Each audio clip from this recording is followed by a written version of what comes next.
குலவை ஓட்டா சாமி இறங்காத ஆளுக்கு சாமி இறங்கணும். அன்னைக்கெல்லாம் ஒரு ஊர்ல குலவை ஓடுற 10 பொம்பளை சாமி வந்து ஆடுது. 10 பொம்பளை குலவை ஓட்டீங்களா? 5 பொம்பளை உட்காந்துருச்சு. ஏன்னா பொம்பளை ஓட்டா அவ ஆளத்தான் செய்யும். 5 பொம்பளைக்கு சாமி வந்து உட்காந்துருச்சு. மிச்சம் 5 பொம்பளை உட்காராம ஆடுது. நல்லா அழுத்தி போடுறது தம்பி. அவன் கூட அருள் பிடிச்ச சாமியாக்கு இருக்கும்ட்டு வாயில சூடத்தெல்லாம் பொருத்தி வைக்கிறோம். முடிஞ்சுபிட்டு மறுபடியும் ஆடுது. கடைசியில தான் தெரியுது சூடத்தை முடிஞ்சுக்கிட்டு ஆடுறது சாமி இல்ல, திண்டச்சோறு செமிக்காம லூசு முட்டைய தவிட்டு கிடந்துருக்கு. வதக்கு வதக்கு கீரை சாப்பிடுங்க, சுடுதண்ணி குடிங்க. எதுக்கு? நீ வேற, உனக்கு நல்ல விஷயம் தெரியுமா? நல்ல சரக்கு குடிச்சிட்டு பலாப்பழத்தை வாங்கி சாப்பிடு. இல்லைன்னா நல்ல சரக்கு குடிச்சிட்டு பெப்சியை வாங்கி குடி. அதுக்கெல்லாம் சில விஷயம் இருக்கு. இல்லைன்னா சரக்கு சாப்பிட்டு அகத்துக்கீரை அள்ளி தின்னு. என்னைக்கு ராமதாஸ் சத்தியம் பண்ணணும் அப்படி பேசு.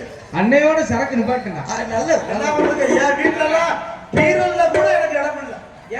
7 அடுக்கையும் திறந்து பார்த்தா வெறும் பெண்டாட்டி சேலையாத்தான் இருக்குது. நீங்க ஒரு அடுக்குல கூட ஆம்பளை சட்டை இருக்கா? நீங்க சங்கத்திலே துவைச்சிடுறீங்க. என்ன பண்ணுங்க? வேற வழியில சித்தப்பா. ஏன்னா அன்னைக்கெல்லாம் பீரல திறக்கிறேன், மேல இருக்கிற அடுக்கு சறுத்து என் காலில் விழுகுது.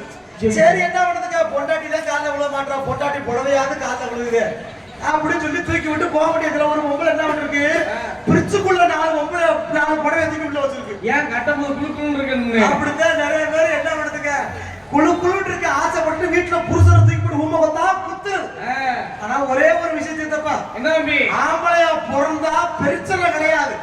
ஆம்பளையா பிறந்துட்டு உதுத்துட்டு வாழ கத்துக்கிறேன். வெக்கம் இல்ல என்ன? வெக்கம் இல்லாம வீட்டுல சோறு கிடைக்கும். ஆமா ஆமா. யாராவது ரோசா போட்டா சோறு கிடைக்குமா? போட்டா சோறு மடக்கி வச்சுட்டு ஓடியாங்க நிறைய பேர் இருக்கேன்.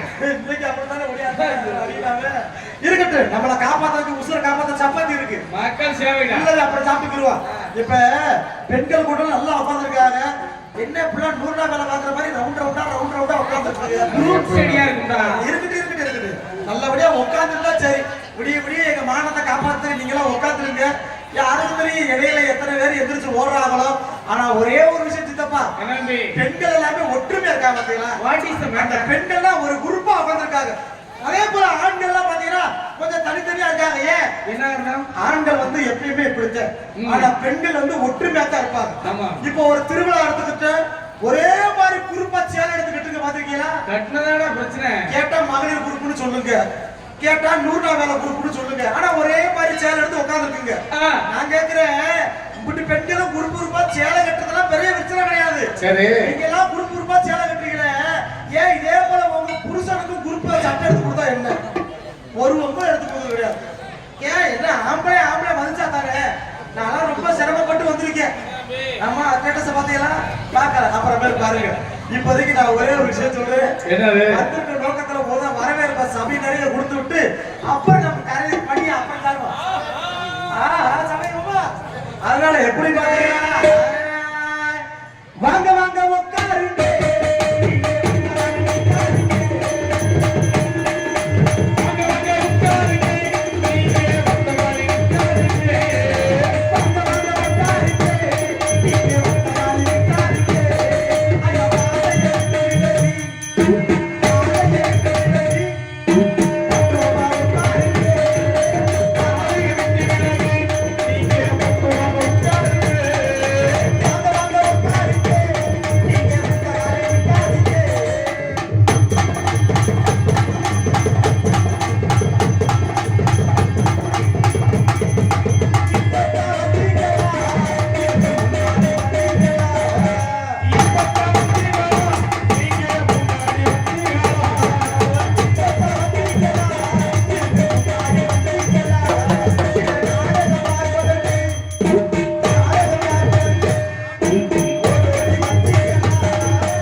கிராமத்துல வசிக்கின்ற மக்கள் நல்ல முறையில் நாடகத்தை பாக்குறீங்க, ரொம்ப சந்தோஷம். சந்தோஷமா இருக்கட்டும். இன்னைக்கு நடக்கின்ற நாடகம் என்ன நாடகம்? வீரமணி அடமாடா. ஒன்னையத்தான் விளக்கமாத்த கொண்டு இருக்கிறேன். நீ என்ன ஏன்ட கேக்குற? அப்படியே சொல்லு. அரே சித்தப்பா, நடக்கின்ற நாடகம் என்ன நாடகம்? அப்படி சொல்றா. ஹரிச்சந்திராண்டு இல்ல மகமாயிண்டு ஒண்ணு மூக்கு தெறிக்க அடிக்க பிறப்பாரு. சரி, இப்ப இருக்கட்டும் விடு. இந்த பிரச்சனைக்கு நமக்கு என்ன விடு. என்னை பத்த ராசாத்திகள் பெண்கள் எல்லாம் அப்படியே கண்ணுக்கு அழகா கவர்ச்சி உட்காந்துருக்காங்க. இப்ப என்ன ஒரு பிரச்சனை கேட்டீங்கன்னா, நீங்க வந்து அப்படித்தான் சொல்லுவீங்க. இப்ப நம்ம பொதும்பு கிராமத்துல நடக்காத நாடகம் கிடையாது, எக்கச்சக்க நாடகம் நடக்குது. அப்படி நடந்தாலும் இப்ப இங்க இருக்கிற பெண்கள்கிட்ட இன்னைக்கு நடக்கிற நாடகம் என்ன நாடகம் அப்படி கேட்போமா? இருந்து வேணும் பாத்துக்குவோம். ஆமா, எங்கத்தா யாராவது ஒரு என்னை பத்தி ஆத்தா சொல்லுங்கத்தா, என்ன நாடகம் அது? ஒரு நீங்க சொல்லுங்க, என்ன நடந்தா? ஐய அதானே ஒரு ஆத்தா சொல்லலையே, முக்காடு போட்டா நீயாத்த சொல்லுத்தா ராசாக்கு. இந்த நாடகத்தோட பேரு என்னத்தா? நீ தூங்கு, பேசாம தூங்கி முதல்ல எதுக்கு நாடகம் பாக்குறேன்? தூங்கு வைக்கிறாங்க, தூங்குன்னு சொல்றப்ப நீ வேற யாருப்பா சொல்றது? என்ன நடந்தா? இப்பதான் கேக்குது ராசாத்தி. நீ 100 வயசுக்கு நல்லா இருப்ப. நீ மைக்ல பேசுற, அவன் பாவம் அங்க வந்து பேசுறாங்க. சேர்த்த மனுச்சுக்கத்தா நாடகம் வந்து புருஷன் இருக்கியா? இப்ப புருஷன் அண்ட் நல்ல புருஷன், இதுக்கு என்ன விளக்கம்னா, சரி, ஒரு புருஷன் பொண்டாட்டிக்கு சண்டை வருதுன்னு வச்சுக்கோங்களேன்.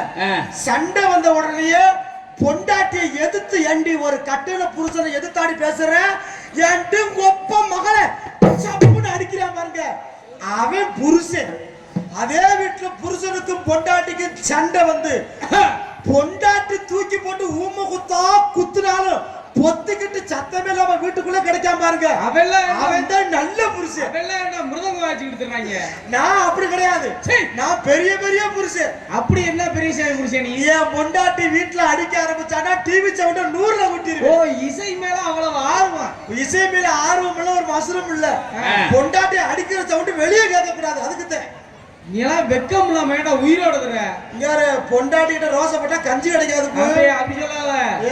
நான் நாடகத்துக்கு கிளம்பிட்டேன்டா. சரி, என் பொண்டாட்டி திருத்தெடுத்து ஓடியாது, என் காலில் விழுந்து சரி ஆசீர்வாதம் வாங்கிட்டு அடிச்சு கருத்தெல்லாம் சொல்லி என்ன செருப்பு அடிச்சுட்டாரு. அப்புறம் அடிச்சுட்டு அப்புறம் என்கிட்ட ஓடியாது. அன்னைக்கு என்ன வேணும் கழிச்சு அது மாதிரி இவருந்தே வாங்கியிருக்காரு, இன்னமும் வாங்க விடுவேன். அதுக்கப்புறம் வந்து சுப்பிரபாதம்லாம் பாடிக்க என்னை நாடகத்துக்கே அனுப்பா. உங்க பொண்டாட்டி என் தம்பி சேரவாசி கேட்டுப்பாரு, ஏழா தம்பி அப்படியா பச்சை மணி போய் சொல்லாரா? ஏங்க அப்ப உங்க பொண்டாட்டி ரொம்ப நல்லவங்க. நாடகத்துக்கு கிளம்பிட்டாலே காலில் விழுந்து தொட்டு கும்பிட்டு என்ன பாடுவாங்க? சுப்பிரபாதம் பாடி உங்களை நாடகத்துக்கு போக நானும் அனுப்பி வைப்பாங்க. நாங்க அதை நம்பத்துக்க ஏங்க உங்க வீட்டுக்கு நான் வராதவனா?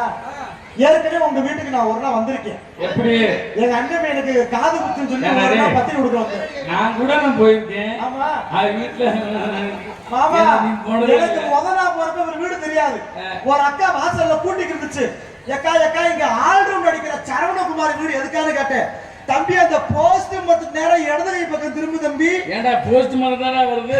ஆமா, ஒரு வீட்டுல சுப்பிரபாதம் பாட்டு பாடும். ஏண்டா இந்த புளிய மரத்தை விடு. ஆமா, அது எங்க பெரியப்பா விடுறா. அந்த அக்கா சொன்ன மாதிரியே நானும் போஸ்ட் மரத்து நேரம் திரும்பினேன். நீ சொன்ன மாதிரியே உன் வீட்டுல சுப்பிரபாதம் பாடுச்சு. என்ன ஒரு கொடுமை, எல்லா கோயிலும் சுப்பிரபாதம் எப்படி படிக்கும்?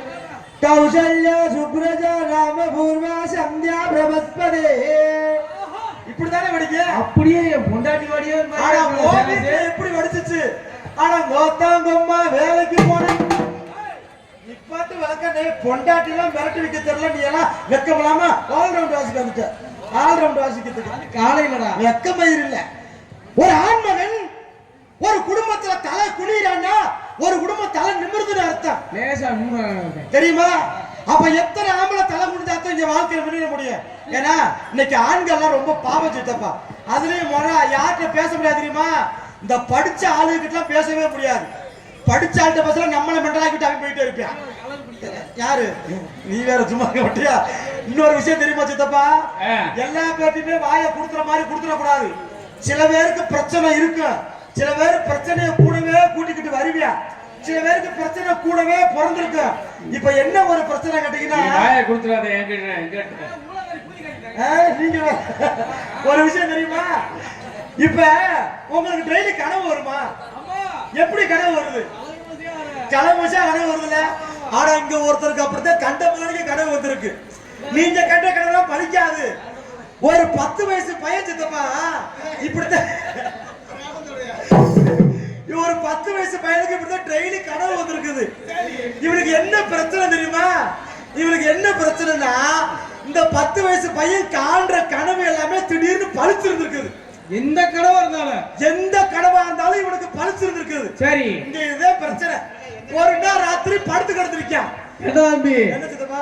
நல்ல கனவு கேட்டா 4 பேருக்கு சொல்லலாம். சரி, கெட்ட கனவு கேட்டாலும் சொல்ல முடியாது. அவங்க வாய இப்படித்தான் இந்த 10 வயசு பையன் ஒரு நாள் அவன் அம்மா அப்பா கூட தூண்டி கிடந்திருக்கான். நடிச்சாம 12 மணிக்கு ஐயோ எம்மான்னு கத்திருக்கேன். அப்படின்னு கத்துறவனே அம்மா டே தம்பி எதுக்கு நான் கத்துறேன்னு கேட்க அப்பதான் சொன்னானா எம்மா எம்மா எனக்கு தூக்கத்துல ஒரு கனவு வந்துருச்சு மான்றியா. என்னடா கனவு கண்ட? அம்மா நம்ம அப்பத்தா செத்து போற மாதிரி கனவு கண்டேன்டா. டேய் நாசமத்து போறவனே எது மூத்த கனவா இருக்கும்டா மூடிக்கிட்டு பாடான்னு சொல்லிருச்சு. சரின்னு விட்டுட்டாங்க. விடிய காலம் 6 மணிக்கெல்லாம் அவன் அம்மாவுக்கு போன் வந்துருச்சு. அம்மாச்சி இந்த மாதிரி மாடி பெருக்கி ஏறி போச்சு, மாடிப்பட்ட தண்ணி வலிக்கி விட்டு பெடனி நிரம்பு அந்த வயசு செத்து போச்சுன்னு போன் அடிச்சுட்டாங்க. ஐயோ என்ன நடந்தது? அப்பத்தே ஆத்தாங்க நினைச்சா என்னடா மயா ராத்திரி கண்ட கனவு பழிச்சிருச்சு. சரி இது யதார்த்தமா நடந்துருக்குன்னு விட்டுருச்சு. லேசா தூக்கி பாக்குறாங்க விட்டுருச்சு. அப்புறம் மறுபடியும் மறுநாள் ராத்திரி ஆகுது, மறுபடியும் தூங்க போடுறாங்க. அதே போல 12 மணிக்கு மறுபடியும் கத்திரிக்கா. அப்பதான் ஆத்தாகர் எதிர்த்தா நாசம்பத்து போறவன் இன்னைக்கு கத்துறானே என்னடா பிரச்சனை? அம்மா நம்ம வீட்டு ஆட்டுக்குட்டி செத்து போற மாதிரி கனவு கண்டேன்டா. ஆட்டுக்குட்டி சாகுற மாதிரி கனவு கண்டானா? சேர்ந்து விட்டாங்க சித்தப்பா. விடிய காலம் 6 மணிக்கு பாக்குறாங்க ஆட்டு தொழுவத்துல ஆட்டுக்குட்டிக்கு வச்ச திண்ட சோறு செமிக்காம வாயெல்லாம் முறை சொல்லி ஆட்டுக்குட்டி செத்து போச்சு. அப்பதான் பார்த்தாங்க நாசம்பத்து பறவை என்ன சொன்னாலும் கழிக்குதோடு மறுநாள் விட்டுட்டாங்க. மறுநாள் ராத்திரி தூங்க போறாங்க. யாரு கூட? அவனை மட்டும் தான் தூங்க போறாங்க. மணி 12 மணி ஆச்சு. அப்பனுக்கு ஆத்தாளுக்கும் தூக்கம் வரல. நாசப்பத்து போறவே இன்னைக்கு எந்திரிச்சு யாரு வேற சொல்லி தொலைய? எங்க தம்பி அப்பாவுக்கு அம்மாவுக்கும் தூக்கம் வராம நாசப்பத்து போறவ தூக்கம் வரலப்பா, தூக்கம் வரல. அன்னைக்கு மையம் யாரு பேர சொல்ல போறாரு ஈரக்குள்ள கையில குடிச்சுக்கிருக்காங்க. 12 மணி ஆச்சு. மயங்கார அதே மாதிரி கத்திட்டா. அப்பதான் ஆத்தாகாரி சொல்லி தொலைடா யாரு பேரு கனவுல வந்துச்சுண்டு. அப்பதான் சொன்னேன் எப்பா எப்பா என்னடா இன்னைக்கு நம்ம அப்பா செத்து போற மாதிரி கனவு கண்டேன்னு சொல்ல. அப்பங்காரி நெஞ்சில கைய பிடிச்சா. ஐயோ ஐயோ விடுந்தா நம்மள தூக்கிடுவாங்க. நெஞ்ச மட்டுமா பிடிச்சா? இவன் நெஞ்ச கையில பிடிச்சுக்கிருக்கா. பொண்டாட்டிக்காரி இழுச்சுக்கிட்டு தூங்குறா. ஏண்டி படுத்து தோடி சும்மா இல்லையா உன் மாட்டுக்கு நீ படுக்கிற? எனக்கு விடியக்கா என்னென்ன வேலை தெரியுமா? நேரம் சுள்ளாடி போகணும், குழி தோண்டணும், நிறைய வேலை இருக்கு.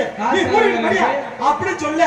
சித்தப்பா மணி 5 மணி ஆச்சு. சரி, அப்ப நேரம் வாட்சிய பாக்குறேன். ஐயோ 6 மணிக்கெல்லாம் உசுறு போக போகுது. எப்படி போய் சேர போறமே? மணி 5:45 நெருங்கிருச்சு. 6 மணி ஆக போகுது. நெஞ்ச கையில முடிச்சுட்டியா? 6 மணி சங்கு அடிக்குது. டைங் டைங் டைங் டைங் டைங் டைங் டைங்னு அப்பப்ப கிள்ளி பாத்துக்கிறேன். ஐயோ 6 மணி ஆச்சே உசுறு போச்சே அப்படின்ற முண்ட சாகவே இல்ல. கிள்ளி பாக்குறியா? உசுறு அவங்கிட்ட தான் இருக்கு. நம்ம தப்பிச்சிட்டோம். நம்ம மகை கண்ட கனவு பழிக்கல. சந்தோஷத்துல மிதக்குறியா? எதிர்த்த வீட்டுல கூட்டம் குமிறாங்க. என்ன பண்ணுதுங்க? மைத்த புடுங்குறாங்க. எழுத்து வீட்டுக்காரன் செத்து போயிட்டியா? இந்த முண்டைக்கு கடைசியில் அவன் தான் அப்படா இருந்திருக்கேன். என்ன உனக்கு சொல்றதுக்கு? எங்க போனாலும் பிரச்சனை மேல பிரச்சனை. இப்படித்தான் ஏகப்பட்ட பிரச்சனை வருது. ஆனா எனக்கு ஒரு பிரச்சனை கிடையாது. நம்ம வந்திருக்கிறதுக்கு எங்க வந்திருக்கோம்? சங்கரா கோயில் அருளால ஐயா அவர் திருவருளால நம்ம நல்லா வந்திருக்கோம்னா அனைவருக்குமே நல்ல வரத்தை அள்ளி தருவார். ஐயா உங்களை நம்பி நாங்கள் வந்திருக்கோம். அதனால நல்ல முறையில இந்த பொதும்பு கிராமத்தில் குடிகொண்டு இருக்கும் என் சுவாமி சங்கையா ஐயா அருள் பெற்று சின்ன கொஸ்டின்